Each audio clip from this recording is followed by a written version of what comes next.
This right here is a beautiful scenery of a small town in Antioquia, Colombia. A place which most likely I will never be able to visit because of certain influences from a man that exemplify a saying that I have. And it's a saying that goes like this: Colombians are geniuses. They're pure geniuses. Just that they use their genius on, let's say, not the correct stuff. If they would use it, I don't know, to better society, create new things that, you know, are better for everyone as a whole, instead of, I don't know, selling drugs and cocaine, maybe Colombia would be in a better place. But that's not the case in Colombia. And because of these reasons, I may never have the possibility or the opportunity to come visit such a beautiful place in my beautiful country where I was born. Next slide, please.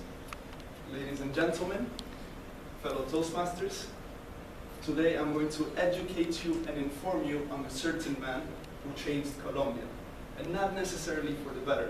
Does anyone know who this is? Pablo Escobar. That is Pablo Escobar. Again, Pablo Emilio Escobar Gaviria, the wealthiest criminal in the history of this world. Can anyone guess how much he was worth? The trillion. Trillion is a bit too much. That's more than like the whole world as a whole. But it's in the big high numbers. This man, king of cocaine, was worth $30 billion. That is a lot of money you see in the background. And fun story why I chose this picture. You see how many rubber bands he has? This man would spend $2,500 on rubber bands per month just to hold his cash. And his brother was an accountant. They would actually do accounting on the drugs and everything. They would write off 10% of these rubber bands as spoilage because rats would eat them and things like that. This picture was also taken for a TV show, a great TV show. Have any of you seen Breaking Bad? Yes. All right. I recommend you to watch this TV show based on the life of Pablo Escobar. Why? Because if Breaking Bad showed you a great story on a man who rose to power, imagine the great story of a man who rose to $30 billion of power. Next slide. Pablo Escobar was born December 1st of 1949 in the city of Medellin. This is one of the, I guess, poorer sides of Medellin. And it was in places like this that Pablo Escobar started his criminal history. When he was young, I guess the first illegal business he made, was that he would steal grave tombs, polish them, and resell them. The things people do for money.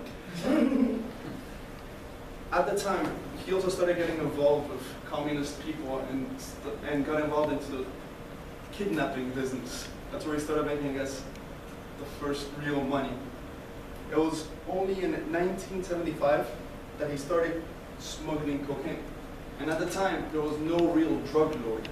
What that meant was that the cocaine business was an open market for anyone. And anyone such as the man as Pablo Escobar to take over and dominate. Next slide. In 1978, Pablo Escobar bought this little island in the Bahamas. You see the strip for the airplane? That was the main local hub where Pablo Escobar transported all of his drugs into the United States. He bought an island just to do that. Fun fact, in this island, he also built a zoo for his family. With exotic animals, giraffes, anything you can think of. This man, Pablo Escobar, was known as well for the way he dealt with people. And this is a saying he said. He had, "Ya sabes cómo son las cosas conmigo. Plata o plomo.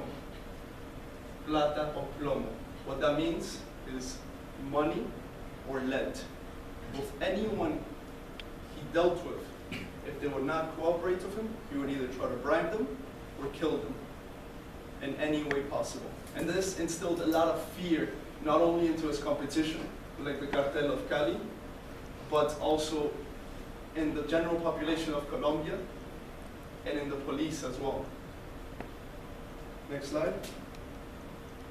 At one point, he actually started bombing places too.